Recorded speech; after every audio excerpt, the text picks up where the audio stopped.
Bonjour à vous tous. Alors cette semaine, vous allez commencer un nouveau chapitre d'histoire.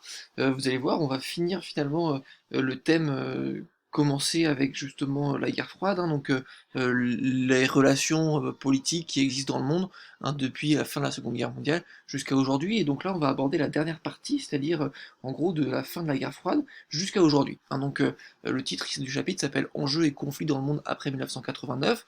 En gros, c'est faire un petit peu le point et voir l'évolution, hein, justement, de l'organisation du monde après cette guerre froide jusqu'à aujourd'hui. Hein. Donc là, on va faire plutôt ce qu'on appelle de la géopolitique, plus que de l'histoire, même si forcément on est obligé de prendre en compte des événements qui ont pu être antérieurs pour expliquer ces conflits, expliquer les relations, hein, qui dominent la planète aujourd'hui.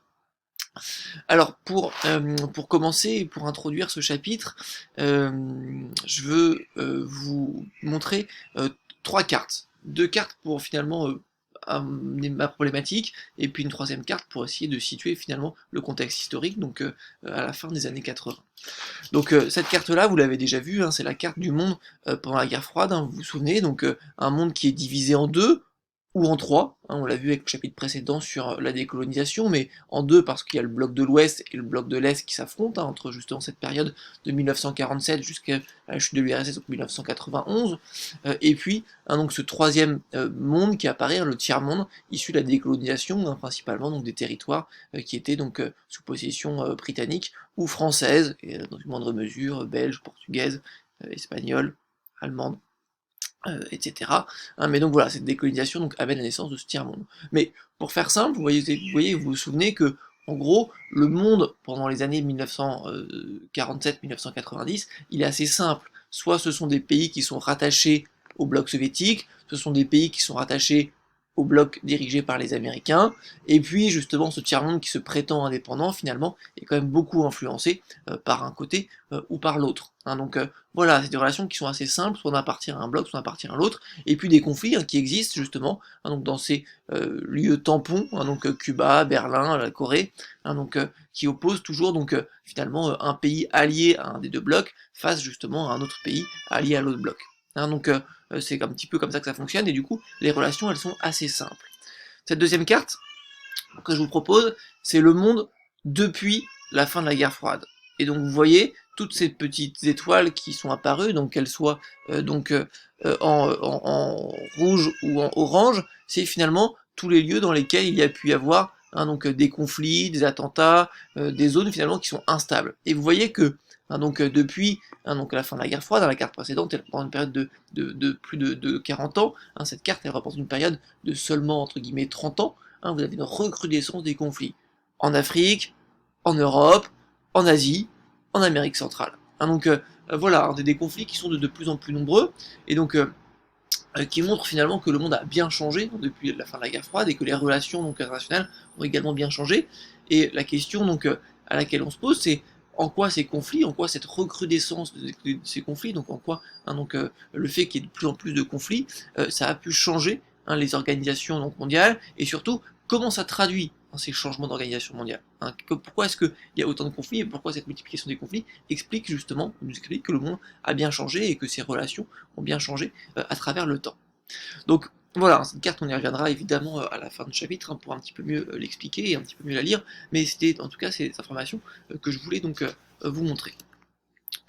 Alors, contexte historique, je vous ai dit, hein, ce chapitre il commence en 1989, hein, on aurait pu le faire partir un peu plus tard, hein, cette date c'est parce que 1989 c'est la chute du mur de Berlin, hein, c'est-à-dire que c'est finalement la fin de la guerre froide, hein, c'est l'échec du modèle soviétique, et puis l'effondrement de l'URSS. Vous vous souvenez, hein, la date d'effondrement total, c'est de disparition, hein, de dissolution de l'URSS, c'est 1991, hein, le 25 décembre 1991, mais en réalité, hein, dès la fin de l'année 1989, hein, l'URSS est en très grande crise, avec crise économique, crise politique, hein, et puis justement, hein, tous les pays qui en font partie ou qui étaient plus ou moins sous domination soviétique commencent à récupérer leur indépendance, et ça commence avec la chute du mur de Berlin, puis la réunification de l'Allemagne, donc en 1989. C'est pour ça que on commence notre chronologie en 1989, mais finalement, la chute de l'URSS, c'est 1991, hein, mais voilà, c'est plus ou moins la même date. En tout cas, il faut la mettre en perspective.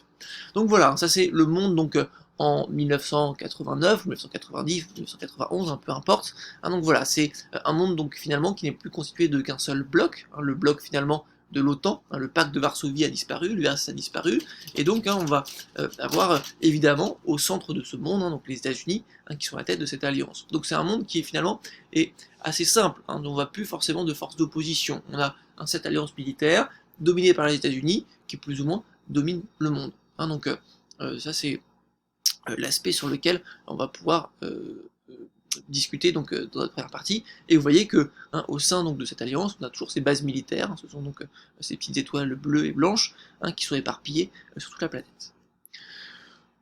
Donc voilà, notre introduction, c'est comme ça qu'on peut essayer donc de la formuler. C'est donc que les États-Unis ont remporté la guerre froide, finalement, l'URSS a disparu, et tout laisse penser que désormais, on va avoir moins de conflits, parce que justement, il n'y a plus cette rivalité entre bloc de l'Est et bloc de l'Ouest, et surtout que le monde donc, est dominé par l'OTAN et par les États-Unis.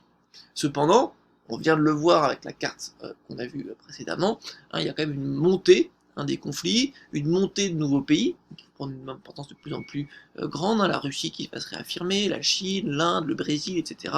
Et puis donc de nouveaux problèmes qui font que finalement on est sur une période dans laquelle il y a eu beaucoup de conflits.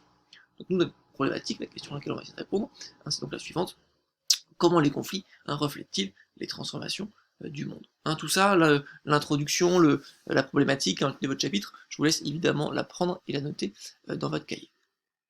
Donc, ce chapitre, on va le diviser finalement en deux temps, et on pourrait ensuite la subdiviser en trois parties, mais en tout cas en deux périodes. La période 1989-2001, voire 2004, finalement, on verra que c'est pareil, des fois les événements ils sont un petit peu à remettre en parallèle. En tout cas, une première partie finalement qui symbolise justement un monde unipolaire, dominé par les États-Unis, et puis à partir des années 2000, on va parler de monde multipolaire, parce qu'il y a l'émergence finalement de nouveaux pôles de puissance qui remettent en cause la domination des États-Unis sur le monde.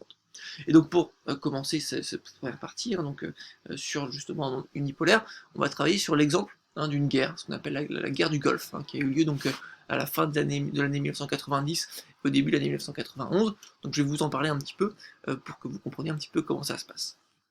Donc moi ce que je vous invite à faire dans un premier temps, c'est de cliquer sur ce lien, ce PowerPoint, vous le trouvez dans vos documents en pièce jointe de la séance d'aujourd'hui, et vous pouvez donc ouvrir ce lien. C'est une vidéo qui dure une petite dizaine de minutes, c'est issu d'une émission télévisée qui existait, je pense que ça a arrêté il n'y a pas très longtemps, je crois que ça existait jusque il y a un ou 2 ans, qui s'appelait le zapping, c'était une émission qui était faite par Canal+, et ce zapping, en fait, il choisissait un thème, et il montrait des images, des extraits d'interviews, peu importe, plein d'images télévisées à propos d'un événement, sans du tout les commenter.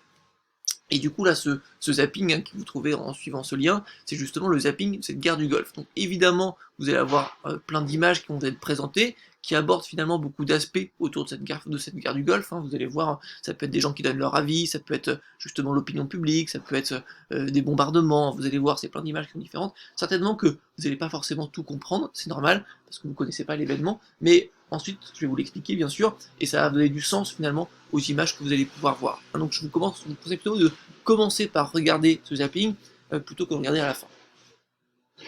Donc voilà, faites ceci, et puis ensuite reprenez cette petite vidéo, et ici je vous donne les consignes. Donc là je vais vous expliquer justement ce conflit de cette guerre du Golfe, et je voudrais en fait que vous répondiez. Alors vous pouvez évidemment rédiger vos réponses dans votre cahier, je vous invite à rédiger vos réponses dans votre cahier, mais surtout je veux que vous enregistriez dans le NT vos réponses à vos questions. Donc je vais le mettre, vous allez voir, dans le travail à faire. Vous pouvez directement vous enregistrer, il suffit de cliquer sur la petite touche enregistrer et vous parlez. Et voilà, je veux que vous me répondiez donc à ces 3 questions. Les 2 premières, c'est juste voilà, que vous suiviez les grandes lignes du conflit. Donc d'abord, qui sont les protagonistes, donc qui est engagé, en gros qui est contre qui. Donc ça sert à rien de me lister tous les pays, parce que vous allez voir, il y en a énormément, mais plutôt les principaux, vous allez voir les principaux pays, donc les principales organisations qui participent au conflit. Ensuite, voilà, essayer de me faire un petit résumé du conflit, donc les grandes lignes du déroulement du conflit, donc quand, pourquoi et comment ça se passe, donc sans revenir évidemment dans tout ce que je raconte, parce que sinon vous allez y passer trop de temps. Et puis, la dernière question, c'est celle qui m'intéresse le plus: voilà, pourquoi est-ce que ce conflit nous montre que le monde a changé? Enfin, pourquoi est-ce que finalement, il nous montre bien qu'on n'est plus du tout dans le même contexte que la guerre froide? Et pourquoi? Hein, pensez évidemment à justifier votre affirmation.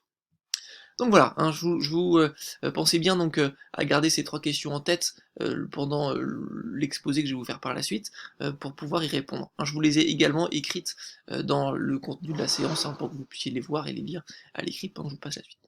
Je m'enregistre dans une deuxième vidéo pour vous parler donc de ce conflit de la guerre du Golfe.